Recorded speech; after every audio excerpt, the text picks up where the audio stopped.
নমস্কার, কেমন আছেন সবাই? পূজা হেলদি কিচেনে আরেকটি ডেইলি ব্লগে আপনাদের সবাইকে স্বাগত। কদিন ধরে যা বৃষ্টি পড়ছে একদমই ভালো লাগছে না, পুরো বোরিং লাগছে এখন।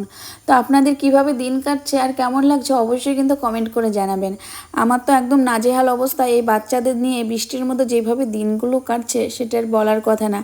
কদিন ধরে বাচ্চাদেরকে নিয়ে ঘরের মধ্যে আছি, ওদেরও ভালো লাগছে না। ঘরের ভিতরে থেকে থেকে ওদের তো আরও বেশি বোরিং লাগছে। সকাল থেকে বলছে চলো না একটু কোথাও থেকে ঘুরে আসি। তো ওদেরকে এখন বৃষ্টির মধ্যে আমি কোথায় নিয়ে যাব? তো সকালবেলায় বললাম চল তোদেরকে সবাই একসাথে নিয়ে আমি কচুর শাক তুলতে যাই। তো বাগানে প্রচুর পরিমাণে কচুর শাক হয়েছে, আর আজকে এমনিতেই সোমবার, নিরামিষ, তো কচুর শাকটা বেশ ভালোই লাগে।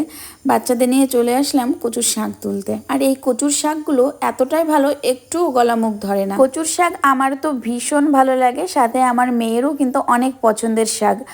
আর বাগানে যখন আমরা শাক নিতে আসি তখন দেখি মৌসুমি লেবুর গাছের তলায় অনেকগুলো লেবু পড়ে আছে।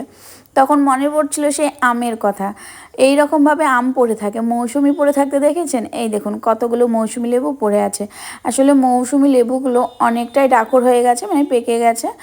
আর এইবার তো একটু ভালো লাগছে না খেতে, একদম কোনো টেস্ট নেই, কারণ হচ্ছে এই জায়গাটায় অনেক জল বাঁধিয়ে থাকে।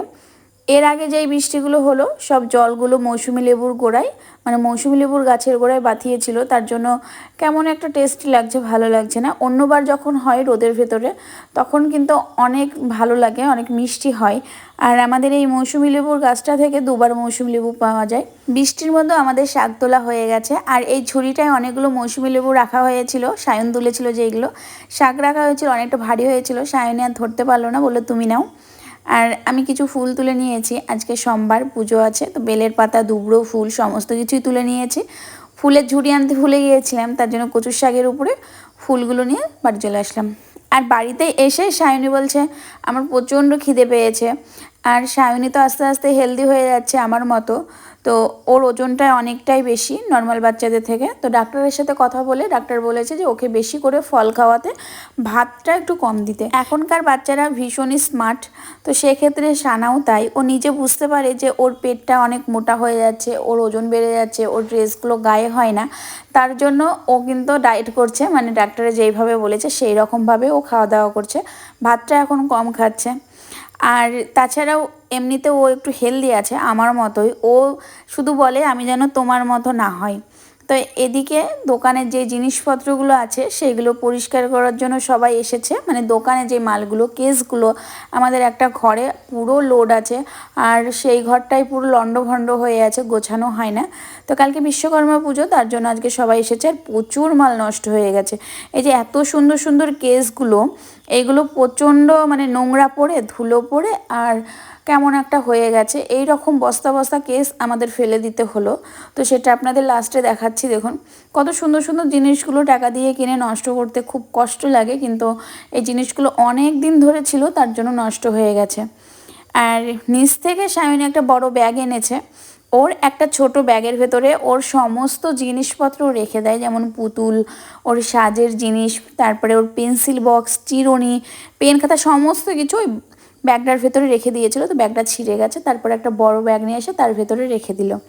আর আজকে যেহেতু সোমবার ছিল তার জন্য মাসি রান্না করছে নিরামিষ, এখানে পাঁচমিশালি সবজি, ডাল, ভাজা, কচুর শাক আজকে রান্না হয়েছিল। তারপরে দেখি ওরা আর কোনো কথা বলছে না, ভাবলাম নিচে এত চুপচাপ হয়ে গেল কেন। তো নিচে গিয়ে দেখছি ওরা এই দিকটা সাজিয়ে রেখেছে, মানে পুরোটাই সাজিয়ে রেখেছে, আর সাজানোর পর ওরা বাড়ি চলে গেছে। তো কখন গিয়েছে আমাকে বলে যায়নি, নিচে হইচই হচ্ছিলো, যখন শুনতে পেলাম যে হইচই হচ্ছে না তখন নিচে আসলাম। তো ওই ঘরটা তো ভালোভাবে পরিষ্কার করেছে, মালের ঘরটা, কিন্তু নিচে যে ডাইনিংটা আছে সেটার অবস্থাটা দেখুন কিভাবে, মানে বাজে অবস্থা করে রেখে গেছে। তারপরে আমি সেটাকে গুছালাম, গুছিয়ে পরিষ্কার করলাম।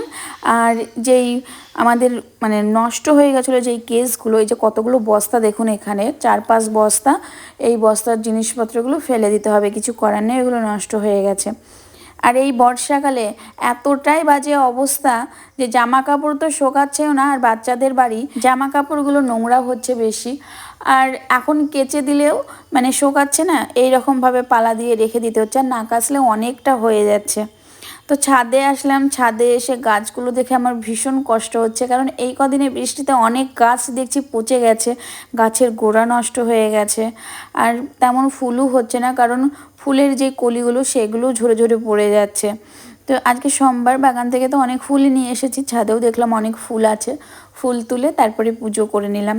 আর যেহেতু এত পরিমাণ বৃষ্টি পড়ছে, আমি কিন্তু আজকে বাইরে ঠাকুরের জন্য এক্সট্রা কোনো ফুলের মালা, তারপরে গাঁদা ফুল, এগুলো কিছুই আনতে পারলাম না। বাড়িতে যা ফল ছিল সেগুলো দিয়েই আমি আজকে পুজো করলাম। আর আজকে না আমার গলাটা ভীষণই খারাপ অবস্থা, কারণ ঠান্ডা লেগে গলাটা একটু বসে গেছে, তার জন্য ভয়েসটা হয়তো একটু অন্যরকম শোনাবে। তো পুজো টুজো করে আমি চলে আসলাম নিচে, এখন খাওয়া দাওয়ার পালা। তো আজকে নিরামিষই রান্না হয়েছিল। সোমবার আমাদের বাড়িতে বেশিরভাগই নিরামিষ হয়, আর মাছ হলেও কিন্তু আমি সেটা খাই না, শুধুমাত্র আমাদের বাড়ির আর যারা আছে, মানে আমার বর, ছেলে মেয়ে, ভাই সবাই খায়, আমি খাই না। আর আমার ভাত খাওয়ার সময় তরকারি না হলেও চলবে, কিন্তু ভাত খাওয়ার সময় আমার কার্টুন লাগবেই। আমি নেমন্তন্ন বাড়িতে গেলেও না এই কার্টুন চালিয়েই আমি সেখানে খেতে বসি, কার্টুন ছাড়া যেন খেতে একদমই ইচ্ছা করে না। খাওয়া দাওয়ার পর সুজাতার সাথে আসলাম বিমান বস্ত্রালয়। ওখানে ছেলে মেয়ের জন্য সুজাতা জামা নিয়েছিল, তো ছেলের জামাটা একটু ছোটো হয়েছিল, সেটাই ব্যাক করে বড় সাইজ নিতে গিয়েছিলাম। এভাবেই আজকের দিনটা কেটে গেল বৃষ্টির মধ্যে। তো আজকের ব্লগটা কেমন লাগলো কমেন্ট করে কিন্তু অবশ্যই জানাবেন। সবাইকে টাটা বাই বাই, দেখা হচ্ছে আবার নতুন কোনো ব্লগে।